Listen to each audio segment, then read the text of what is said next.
Political scene news में आपका स्वागत है। आज हम खड़े हैं एनडीएमसी बिल्डिंग के पास में और मेरे साथ जो देख रहे हैं आप यूनियन के कर्मचारी हैं, संघर्ष समिति के कर्मचारी हैं और साथ में हमारे गंगाराम जी हैं, संघर्ष समिति के अध्यक्ष हैं। सुरेश रजौरिया जो हेल्थ डिपार्टमेंट यूनियन जो है उसके अध्यक्ष हैं। एसके सोलंकी हमारे साथ में हैं, ये भी अध्यक्ष हैं और अमरीश राय हमारे साथ हैं, संजीव गुप्ता हमारे साथ हैं, सुनील जांगड़ा जी हमारे साथ में हैं। तो आपको हम बता दें कि जिस तरह से यूनियनें जो हैं वो आरएमआर, टीएमआर, डीटीएल, कर्णोमूलक केसों के लिए जो है दबाव बनाती रही है, लड़ाई करती रही है, अपनी मांग के लिए जो है वो चेयरमैन से और सेक्रेटरी से मिलती रही है। उसी के चलते आज हमने जो है आज इनसे एक इंटरव्यू करना है, बात करनी है कि आगे अब आरएमआर और टीएमआर का क्या होगा। गंगाराम जी हमारे साथ हैं, इनसे हम पहला सवाल ले लेते हैं। गंगाराम जी, सवाल बहुत हैं लेकिन जहन ये है कि अब लोगों के काम नहीं हो रहे हैं, तो हम ये जानना चाहते हैं आपसे कि ये जो आरएमआर कर्मचारी हैं, टीएमआर कर्मचारी हैं, डीटीएल का केस है, डेथ केसेस है, आगे उनके लिए आप क्या प्रतिक्रिया दे रहे हैं और उनके लिए क्या आगे करेंगे? देखो जी, प्रतिक्रिया तो ये सब लोग बताएंगे, फील्ड वाले हैं जी। मैं तो जस्ट लाइक एक इनका चौकीदार हूँ जी। और रही आरएमआर वाले की बात, तो आरएमआर वाले तो खुद समृद्ध हैं, वो तो अपना काम खुद कर रहे हैं जी और टुकड़ों में बटे हुए हैं, अलग अलग अपने उसमें कर रहे हैं जी। लेकिन फिर भी इन आरएमआर वालों ने अपने आप को ऐसा कर दिया है, सिकंदरपुर की लड़ाई कर दी जी। इन्होंने इस मसले को वहाँ ला कर छोड़ दिया है जी। अब होम मिनिस्ट्री इसमें ये कह रही है, पहले 70-30 की रेशो थी जिसमें 70% एनडीएमसी ने पक्के करने थे, 30% डीओपीटी ने कर जी। अब यहाँ के अधिकारियों ने ये सुझाव दिया है कि भाई 90% एनडीएमसी करेगी और 10% डीओपीटी करेगी। डीओपीटी किस तरह से करेगी? 5000 आदमी है तो 10% है तो 500 वो करेगी, 4.5 ये करेंगे। अब सवाल ये उठता है कि उनकी सीनियरिटी बनेगी कैसे जी। ये तो खैर एनडीएमसी के ऊपर बात है। रही टीएमआर की बात, टीएमआर का ज़्यादा सबसे बड़ा मसला हमारे सफाई कर्मचारियों का है। भाई साहब से पूछिए इस बारे में। तो सुरेश रजौरिया हमारे साथ है, इनसे भी हम बात कर लेते हैं। टीएमआर की बात करेंगे, आरएमआर की बात करेंगे। सुरेश जी, आप जब फील्ड में जाते हैं तो आपका कर्मचारी जो है किस तरह से आपके लिए अपने लिए बात करता है, किस तरह से दबाव देता है और कितना परेशान है खासकर टीएमआर कर्मचारी? नवल जी, परेशानी तो आपके सामने ही है जी। लोगों को 10-10, 12-12 साल, 8-8 साल हो गए हैं आरएमआर पे काम करते हुए, खासतौर पर सफाई कर्मचारियों को जी। जो टीएमआर पे काम कर रहे हैं जी। लेकिन अभी वो उनकी आंखों में बस आशा ही आशा है जी। देख रहे हैं आशा के साथ कि कब हम परमानेंट होंगे जी।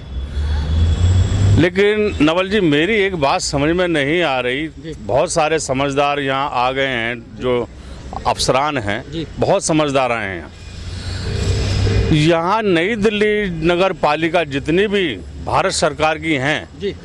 उनमें क्या डीओपीटी कानून लागू होता है? जी। चाहे आप गुरुग्राम चले जाओ, सोनीपत नगर पालिका चले जाओ, बुलंदशहर नगर पालिका चले जाओ, मेरठ नगर पालिका चले जाओ, वहाँ कोई डीओपीटी के कानून लागू नहीं होते। नगर पालिका में अपने ही कानून होते हैं। जब हमारा एक आदमी की डेथ हो जाती है तो एक आदमी की जगह एक आदमी दूसरा भर्ती होता है और ये पहले से होता आया है। ये यहाँ तो ये समझदार अफसर आ गए, इन्होंने इस मामले को एकदम से तोड़ मरोड़ के ऐसा कर दिया कि हमें होम मिनिस्ट्री भी भेज दिया, हमें दिल्ली सरकार भी भेज दिया, लेकिन कानून कोई हम पे लागू नहीं करा इन्होंने। हमारा डीटीएल इन्होंने रोक दिया, हमारे डेथ केस रुके पड़े हैं और हमारे यहाँ तक कि सफाई कर्मचारी एनडीएमसी को दुल्हन बनाती है, वो तक की भर्ती जो टीएमआर पे होती थी वो तक की भर्ती बंद है जी। तो अब मुझे नवल जी ये बताओ कि इसमें डीओपीटी के कानून लग रहे हैं या भारत सरकार के चल रहे हैं या दिल्ली सरकार के चल रहे हैं? यहाँ किसी का कोई कानून नहीं चल रहा, यहाँ तो अफसर राज चल रहा। जो अफसर कह रहे हैं वो होगा, जो गलत करेंगे तो भी वो ठीक है। और ये अफसरान तरह तरह से लोगों को हरासमेंट कर रहे हैं। देखिए रजौरिया जी, हमारे साथ में एक टीएमआर कर्मचारी है, बहुत परेशान है, तो 5-6 दिन से 6 महीने से मेरे साथ में है। एक सवाल आपसे लेना चाहता है, आप उसे सवाल लीजिए। दीपक, हाँ जी सर। 1 मिनट सवाल लीजिए आप। हाँ बोलिए सवाल पूछिए। जी पूछिए सर।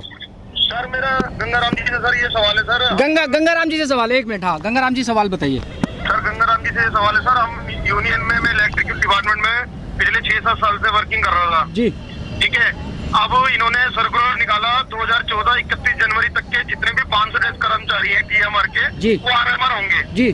अब मैं ये पूछना चाहता हूँ सर कि जो 6 साल अपने एनडीएमसी को दिए, इतनी मेहनत करी है जी।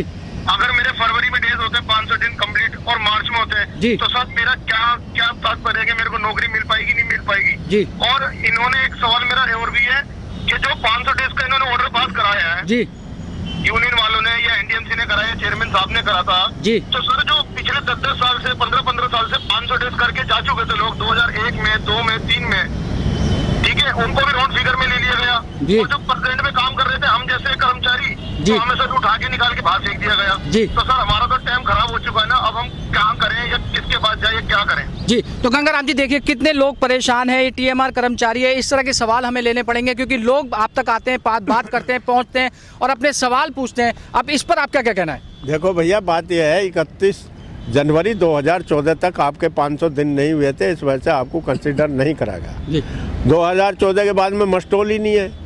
जब कभी मस्टोल खुलेगा जी और आपके दिन 500 दिन हो जाएंगे तो आप उस कैटेगरी में आ जाएंगे कि आपको कंसिडर करा जाएगा। जी। और रही बात ये है, एनडीएमसी ने जो ये 5000 आदमी रेगुलर करे हैं, ये तो एक मील का पत्थर साबित हुआ है, वरना इतने दिन वाले अप टू डेट आदमी 500 दिन के पक्के आरएमआर थोड़ा होते। जी ये तो कमेटी की महानता समझिए उस टाइम 2014 में जी। जो 5000 आदमी करे और रह गए, जो आदमी रह गए वो आगे इंक्लूड होंगे या नहीं होंगे ये तो वक्त बताएगा। जी। अगर आपने 2014 में छोड़ दिया है, अब आप कर रहे नहीं, आप कहाँ से कर रहे होंगे क्योंकि मस्टोल ही नहीं है। जी। तो ये है, ये तो कोई फास्ट एंड वो हार्ड एंड फास्ट रूल नहीं है कि भाई 500 दिन वाले को भी आरएमआर करा जाएगा। ये तो एक दिन वाले को भी आरएमआर कराए एनडीएमसी ने तो। और रही बात ये है कि जैसे डीटीएल है, करना मूलक है, अब आप इनसे सवाल लीजिए जो मेरे फील्ड के सेनापति है। जी आप बोलेंगे? हाँ जी, एक मिनट, सुरेश रजौरिया जी कुछ बोलेंगे जी। डीटीएल के मुद्दे पे सर मेरा ये कहना है जी कि इन्होंने 7/4/2016 में हमारा डीटीएल जो है समाप्त कर रखा है, समाप्त भी नहीं करा है, ना ही तो दे रहे हैं ना ही ले रहे हैं जी। अब ये कहते हैं कि जी ट्रांसको में नहीं हुआ। जब ट्रांसको में नहीं हुआ है डीटीएल तो इतने जो 7th पे कमीशन है हमें उसका एरियर दे दो, जी तब कम से कम हमारे कर्मचारियों की सैलरी तो बढ़ जाए। जी। आज वो 6 पे कमीशन पर ही अटके पड़े हैं। जी। तो मैं प्रशासन से या अपने अफसरानों से एक बात करना चाहता हूँ, कम से कम उनकी 7th पे कमीशन में फिक्सेशन कर दो और जब ट्रांसको का फैसला है तब चाहे घाटे में आए या नफा में आए तो उनको वो दे देना। जी।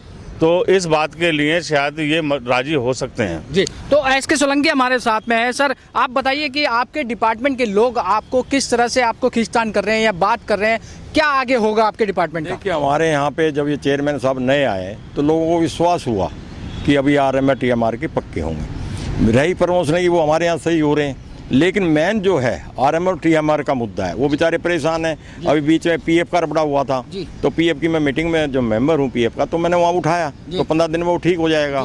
तो इससे ज़्यादा यही पक्के हो जाने चाहिए आरएमआर टीएमआर, मेरी तो यही है। हमारे साथ में अमरीश राय जी। अमरीश जी, डेथ केसेस का क्या होगा आगे, आप उसकी कैसे लड़ाई लड़ रहे हैं?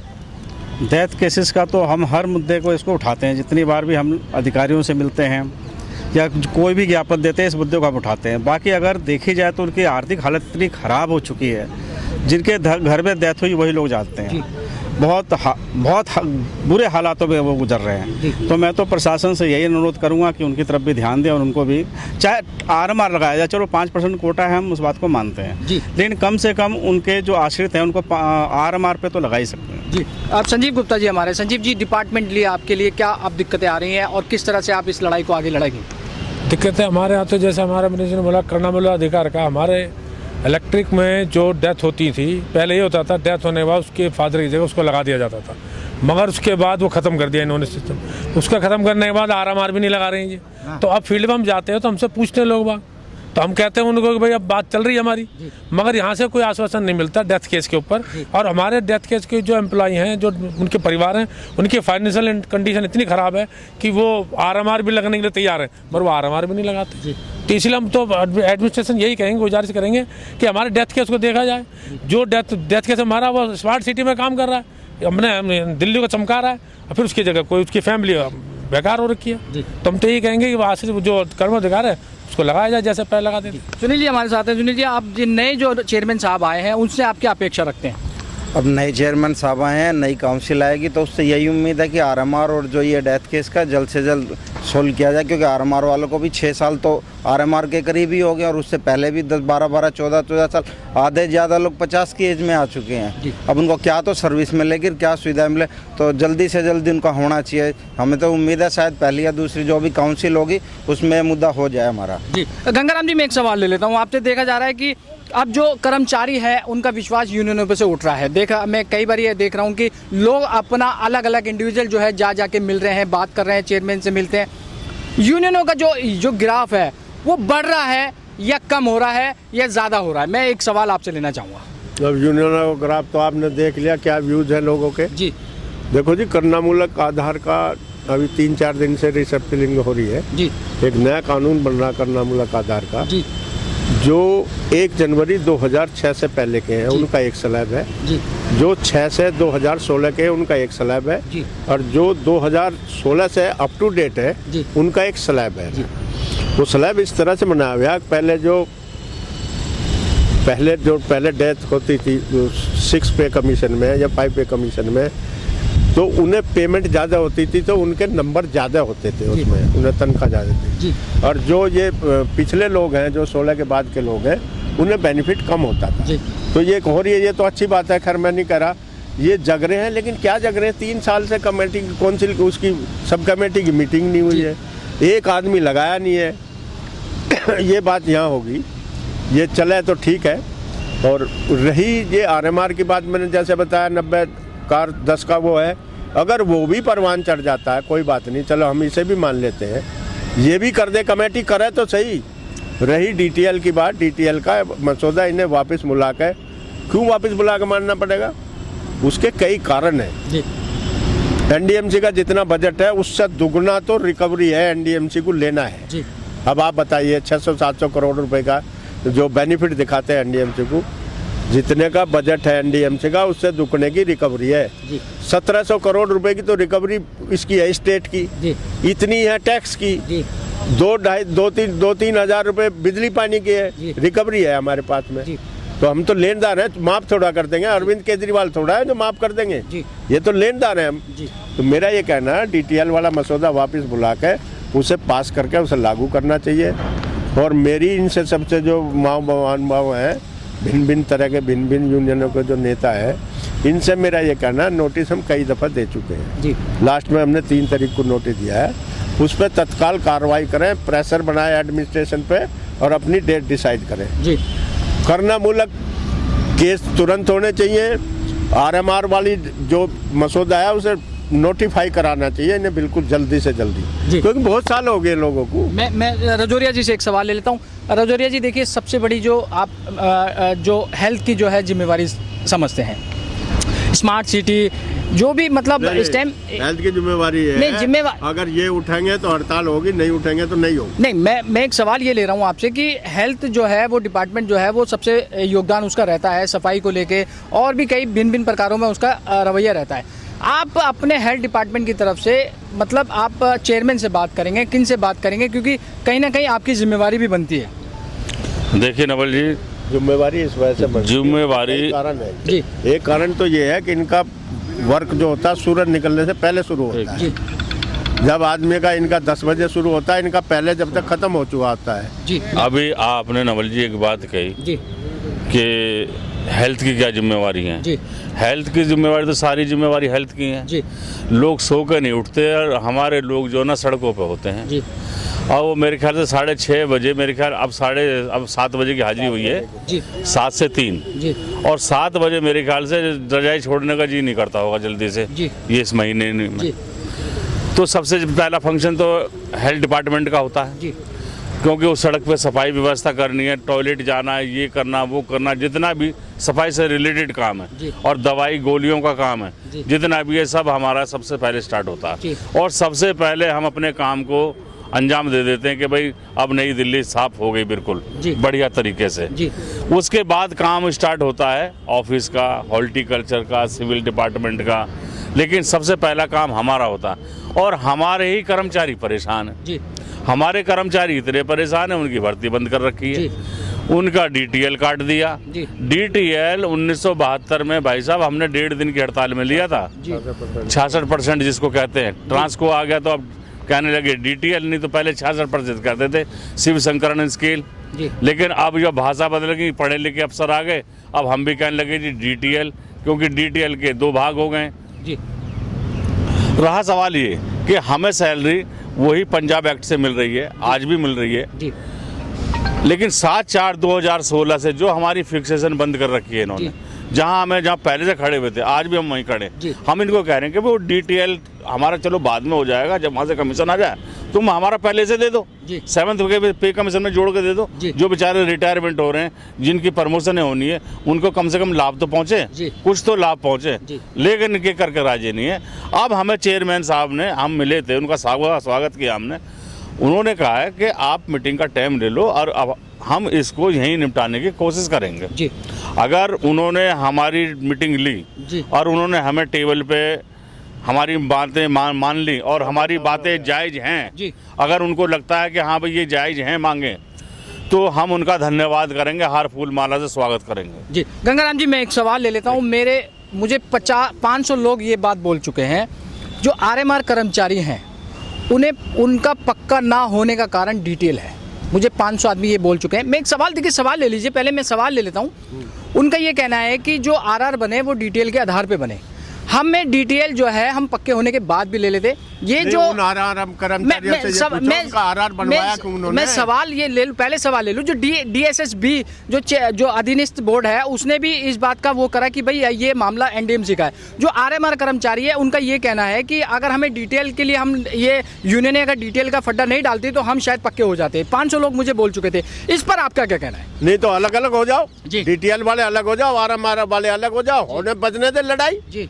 अगर उन्हें ये लग रहा है कि हम डीटीएल की मांग उठाने से तुम्हारा गला घोट रहे हैं, तो भैया अलग चल दो।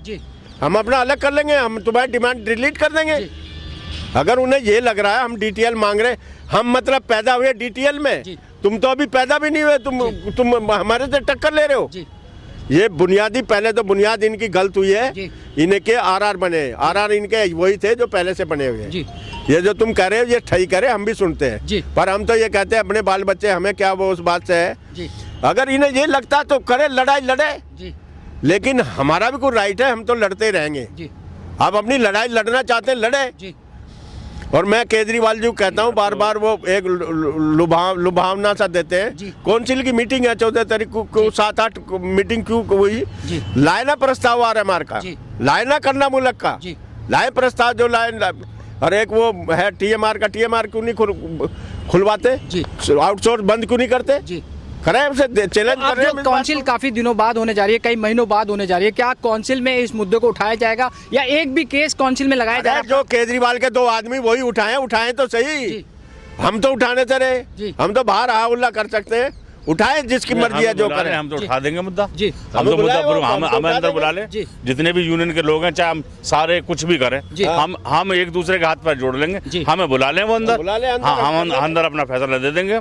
हम पूरा सारा डिपार्टमेंट जितनी भी यूनियन है, मैं उनकी तरफ से जिम्मेवारी लेता हूँ कि वो एक बार कह के हमारे कर्मचारियों का आरएमआर का मुद्दा लगा दें, डीटीएल का मुद्दा लगा दें, डेथ केस का लगा दें, और ये ठेकेदारी पड़ता समाप्त कर दें। मेरी 4 ही डिमांड है, और ये कहते हो जो ये कहेंगे वो हम करेंगे। तो आगे आपका रवैया क्या रहेगा? अब आप चेयरमैन से मिलोगे, प्रदर्शन करोगे, क्या करेंगे? रवैया ये रहेगा जी, जो 24/5/2017 में 18 में हमने क्या उसको असहयोग आंदोलन किया था, वो तो चलो हम चूक गए, कैसे भी चूक गए, हमारे कर्मचारी थोड़ा सा गलत चले गए थे, लेकिन इस बार आर पार की लड़ाई होगी। इस बार चूकेंगे नहीं, इस बार आर पार की लड़ाई होगी। या तो 14 तारीख देख, ये अभी हम देख रहे हैं, सिर्फ 10-5 दिन का टाइम है हमारे पास, आर पार की लड़ाई होनी है और मैदान में होगी लड़ाई भाई। तो आप जो असहयोग आंदोलन में आपको जो आश्वासन दिया, लोगों ने कहा जी मीठी गोली दे दी, लॉलीपॉप दे दी, हमें तो क्या आप लॉलीपॉप या मीठी गोली से आप बिल्कुल परिपक्व हैं? अब आप इस नहीं, बिल्कुल हम पक्के चुके हैं। हम झूठ, हमें ये ही नहीं पता था कि इतने बड़े अधिकारी हमें से झूठ बोलेंगे। हम तो ये इसी उसमें ही नहीं थे कि ये इतने बड़े अधिकारी IAS अफसर हैं, दैनिक कैडर के अफसर हैं, ये हमसे झूठ बोल रहे हैं।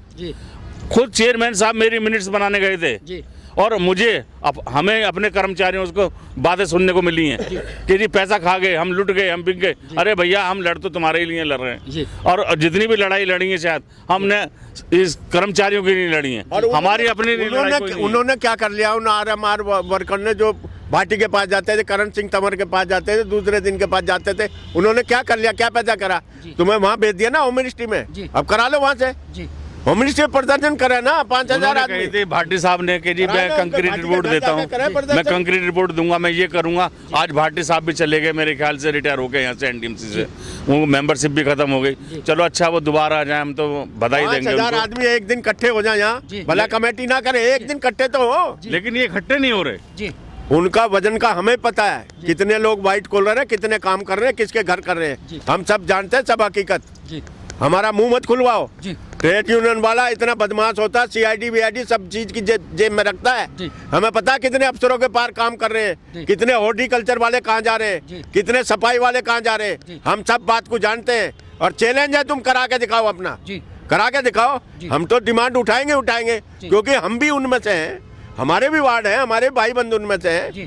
लेकिन इस तरह की बात जो लोग कर रहे हैं वो गलत कर रहे हैं, अपने पैरों पे कुल्हाड़ी मार रहे हैं। हम जो करेंगे 14 तारीख के बाद करेंगे, देख के करेंगे, और आर पार करेंगे, चाहे हम मिट जाए, कुछ भी हो जाए।